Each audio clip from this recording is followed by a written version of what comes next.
মসজিদের চাঁদা তোলা নিয়ে দুপক্ষের সংঘর্ষ, নিহত এক। এদিকে নির্বাচন কমিশনকে সাহায্য করতে চায় ইউরোপীয় ইউনিয়ন, বললেন সিইসি।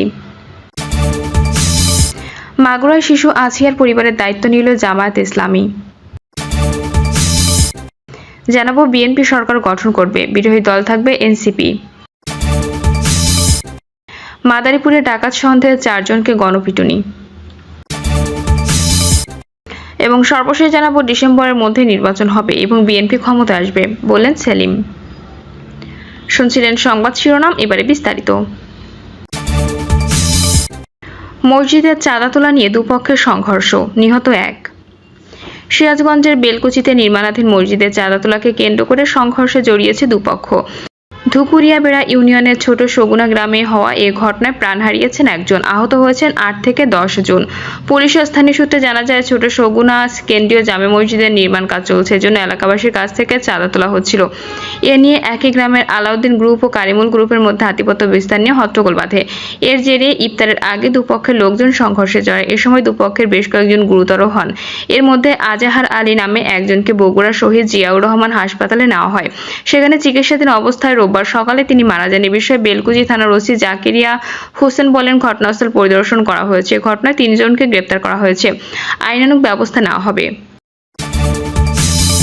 নির্বাচন কমিশনকে সাহায্য করতে চায় ইউরোপীয় ইউনিয়ন, বললেন সিইসি।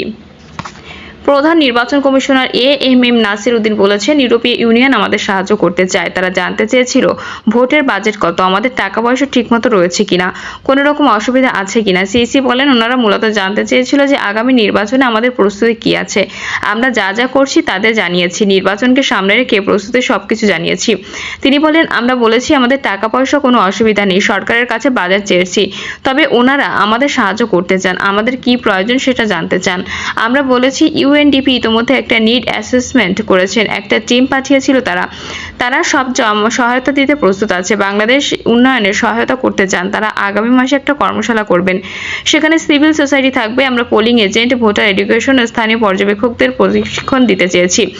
এএমএম নাসির উদ্দিন বলেন, আন্তর্জাতিক মানের একটা নির্বাচন ওনার তো দেখতে চান, আমরা তো প্রতিশ্রুতিবদ্ধ, এখানে আমাদের দ্বিমত নাই। তারা অবাধ, সুষ্ঠু ও গ্রহণযোগ্য নির্বাচন চান, যেটা আমাদেরই ওয়াদা। এটা আমরাও চাই, নিরপেক্ষভাবে আমরা কাজ করব, এটা তো আমরা ঘোষণা দিয়েছি। আমরা স্বচ্ছতার সঙ্গে কাজ করছি। এমন কোনো দিন আছে যে আমাদের কেউ কথা বলছে না আমাদের সঙ্গে, এটা আসলে কি বলছে? আমরা কোনো লুকিয়ে ছাপিয়ে করছি না, আমরা যা করছি একান্ত স্বচ্ছতার সঙ্গে। আশা করছি সবার সহযোগিতা নিয়ে করতে পারবো। মাগুরার শিশু আসিয়ার পরিবারের দায়িত্ব নিল জামায়াতে ইসলামী। মাগুরায় বোনের বাড়ি বেড়াতে গিয়ে ধর্ষণ ও নির্যাতনের ঘটনায় মারা যাওয়া শিশু আসিয়ার পরিবারের দায়িত্ব নিয়েছে বাংলাদেশ জামায়াতে ইসলামী। সামাজিক যোগাযোগ মাধ্যম ফেসবুকে দেওয়া এক পোস্টে বিষয়টি নিশ্চিত করেছেন জামায়াতে ইসলামের আমির ডক্টর শফিকুর রহমান। আসিয়ার পরিবারের দায়িত্ব গ্রহণ নিয়ে ফেসবুকে জামায়াতের আমির লেখেন, মাগুরার শিশু আসিয়ার পরিবার নিতান্ত একটি অসহায় পরিবার। তার পিতা একজন মানসিক রোগী। এই পরিবারের অন্য কোনো পুরুষ সদস্য নেই। মানবিক কারণে এই পরিবারের দায়িত্ব মহান আল্লাহর উপর ভরসা করে বাংলাদেশ জামায়াতে ইসলামী ইনশাআল্লাহ নিচ্ছে। তিনি আরো লেখেন, ইতিমধ্যে মজলুম এই পরিবারের সদস্যবৃন্দকে তা অবহিত করা হয়েছে।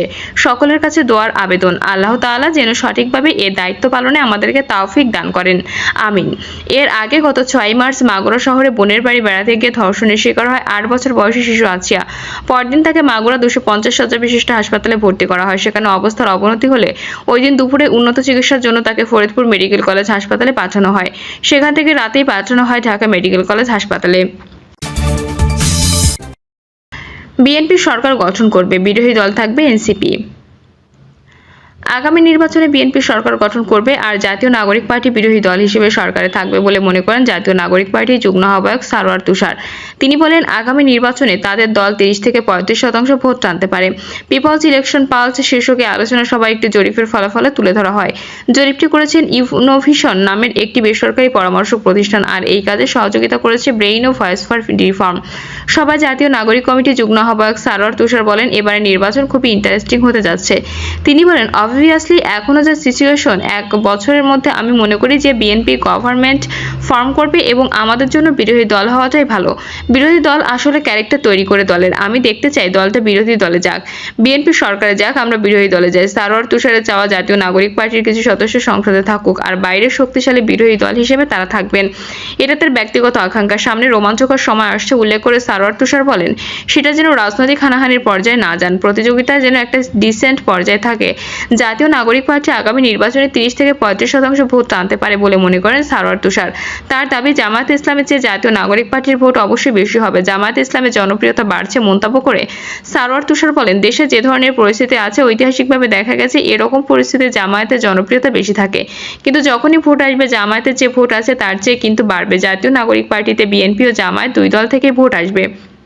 আওয়ামী লীগের ভোট এবার জাতীয় নাগরিক পার্টি, বিএনপি ও জামায়াতে তিন দিকেই যাবে বলে মনে করেন সারোয়ার তুষার। তিনি বলেন, বিশেষ করে যারা তরুণ আওয়ামী লীগার ছিল, ছাত্রলীগার টাইপের ছিল বা একটা ন্যারেটিভ ভিকটিম ছিল বা নিরুপায় হয়ে করেছে, এরকম একটা বড় এই দিকে আসার সম্ভাবনা আছে। ডিসেম্বরের মধ্যে নির্বাচন হবে এবং বিএনপি ক্ষমতায় আসবে, বললেন সেলিম। বাংলাদেশ জাতীয়তাবাদী দল বিএনপির সাংগঠনিক সম্পাদক ও শিক্ষক কর্মচারী ঐক্যজোটের চেয়ারম্যান অধ্যক্ষ মোহাম্মদ সেলিম ভূঁইয়া বলেছেন, শিক্ষকদের জন্য এই পর্যন্ত যা করা হয়েছে বিএনপি করেছে, সামনে যা করা হবে তাও বিএনপি করবে। আগামী ডিসেম্বরের মধ্যে নির্বাচন হবে এবং বিএনপি ক্ষমতায় আসবে ইনশাআল্লাহ। আমাদের নেতা তারেক রহমান প্রধানমন্ত্রী হবেন, তখন আমরা আপনাদের সকল সমস্যার সমাধান করে দেব। সেলিম ভূঁইয়া বলেন, বলা হচ্ছে বিএনপি চাঁদাবাজি করছে, কিন্তু বিএনপি চাঁদাবাজির মধ্যে নেই। তারপরও আমাদের নেতা তারেক রহমান বলেছেন, দলের কোনো ব্যক্তি যদি চাঁদাবাজির সঙ্গে জড়িত থাকেন তাকে শুধু পুলিশে ধরিয়ে দেওয়া নয়, তাকে দলের পদপদবি থেকে বহিষ্কার করা হবে। আমরা এসবের বিরুদ্ধে ব্যবস্থা নিচ্ছি। ওয়ার্ড পর্যায় থেকেও যদি কেউ চাঁদাবাজি করে তাদের কোনো নিস্তার নেই, বরং সমন্বয়কদের মধ্যে বর্তমানে সব আওয়ামী লীগ, যুবলীগ ও ছাত্রলীগ প্রবেশ করেছে। তিনি আরো বলেন, বিএনপি জনগণের দল, শহীদ প্রেসিডেন্ট জিয়াউর রহমানের দল, আর আমরা এই দলের কর্মী। আমরা মানুষের সেবা দিয়ে যাচ্ছি। আমাদের কাজ হচ্ছে মানুষ যখন প্রাকৃতিক দুর্যোগ কিংবা বিপদে পড়ে তখন তাদের পাশে দাঁড়ানো এবং তাদের সেবা দেওয়া। প্রিয় দর্শক, এই ছিল এখনকার সর্বশেষ সংবাদ। আপডেট সব সংবাদ পেতে চ্যানেলটি সাবস্ক্রাইব করে বেল আইকনটি ক্লিক করে রাখুন।